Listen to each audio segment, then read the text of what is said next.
자, 풍수에서 좋은 잠자리는 건강, 부부의 화목, 정서적 안정을 의미합니다. 좋은 잠자리는 침대나 이부자리의 상태도 중요하지만 풍수는 그것이 있어야 될 자리나 위치에 더 관심이 많습니다. 오늘은 침대의 위치에 대해서 좀 자세히 알아보겠습니다. 집에서 안방이나 침대는 힘이 있고 우월적인 자리에 있어야 합니다. 도로에서 가깝고 출입이 편한 곳에 대문이나 현관문이 있고, 안방은 소음과 진동이 적은 집의 안쪽에 있어야 합니다. 권위나 아늑한 기운은 문에서 멀수록 더 강해집니다. 방을 이렇게 반으로 나누면 문 쪽은 양이고 또 반대편 안쪽은 음의 영역이 됩니다. 이때 침대는 방의 안쪽에서 벽을 등지고 있어야 합니다.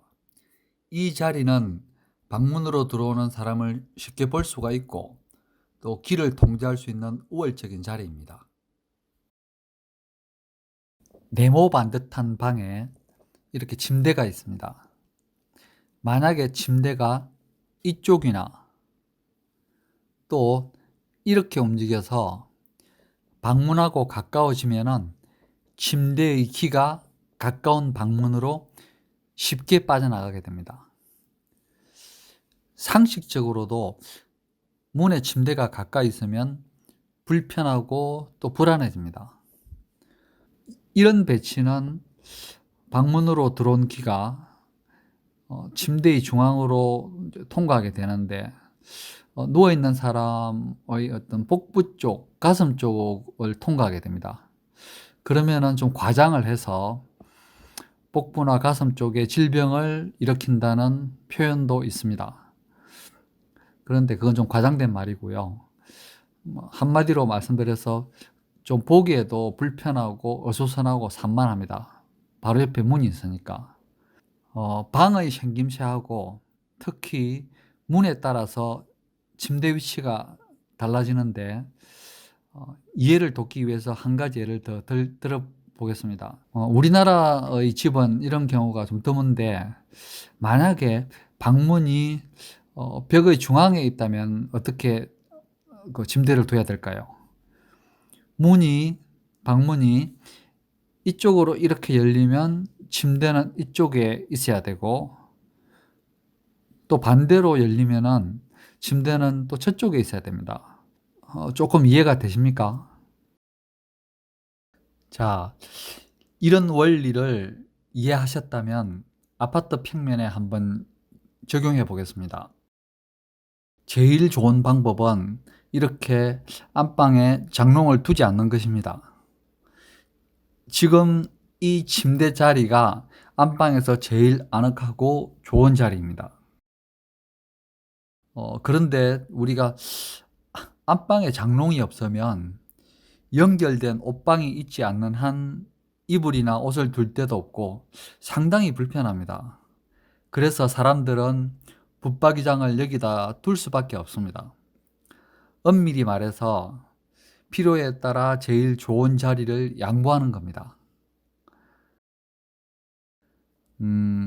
세 번째는 이렇게 두는 방법입니다. 여기를 보시면 문하고 창문이 나란하고 많습니다. 이런 나란한 창문과 문은 길을 빠르게 바깥으로 유실시킵니다. 여기 누워 있으면은 무의식 중에 그런 불편한 기분들이 틀림없이 들 겁니다. 이때는 침대를 좀 안쪽으로 들이고 천장에 크리스탈 볼을 매달기도 합니다. 이런 방법은 미국 사람들이 주로 많이 씁니다. 빠져나가는 기가 투명한 크리스탈에 반사돼서 실내에 고루 퍼진다라는 의미로 보시면 됩니다.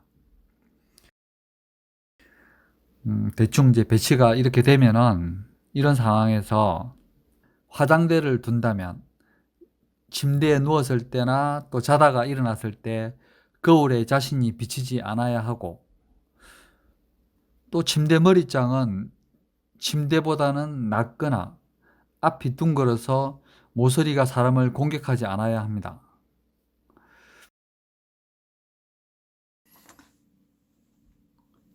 안녕하십니까, 정동건입니다. 제가 잠깐 일이 있어서 영국에를 갔다 왔습니다. 근데 준비 기간하고 다녀오는 기간 동안 한 열흘 좀 넘었는데, 그동안에 열심히 배웠던 포토샵이랑 동영상 제작하는 것을 좀 많이 까먹어 버렸습니다. 까마득하게 생각도 안 나고. 그래서 이제 그 책도 다시 보고 기억을 해가면서 다시 동영상을 또 만들어 봤습니다. 오늘 제가 말씀드린 내용들은 그 침대의 어떤 방위나 위치에 대해서 요즘에 하도 말들이 많아가지고 그것을 정리하기 위해서 제 나름의 어떤 생각들을 정리해 본 것입니다.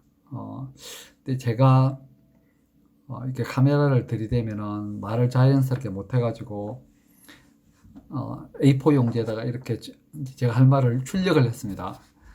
침대의 위치나 자리에 대해서 충분히 설명은 드렸지만은 그래도 마지막에 중요한 내용들이 있어서 다시 이렇게 적었으니까 한번 잘 들으시고 생활의 보탬이 되기를 바랍니다.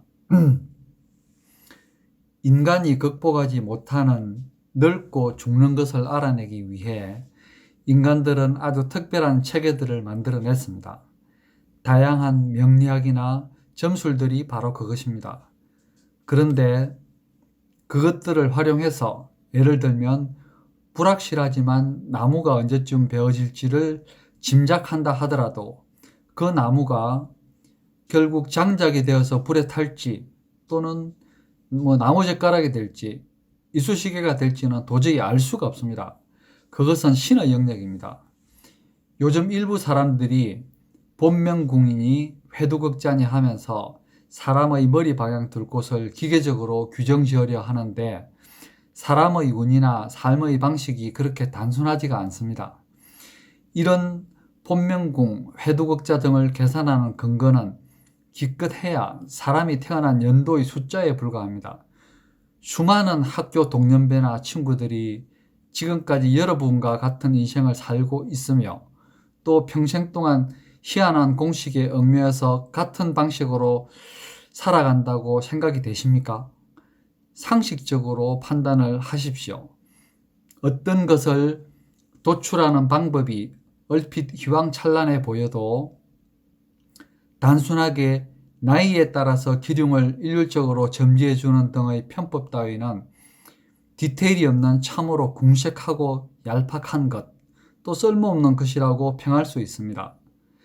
결론적으로 말해서 양택풍수의 가구 배치는 방의 모양과 구조에 따라 조화롭게 하면 됩니다.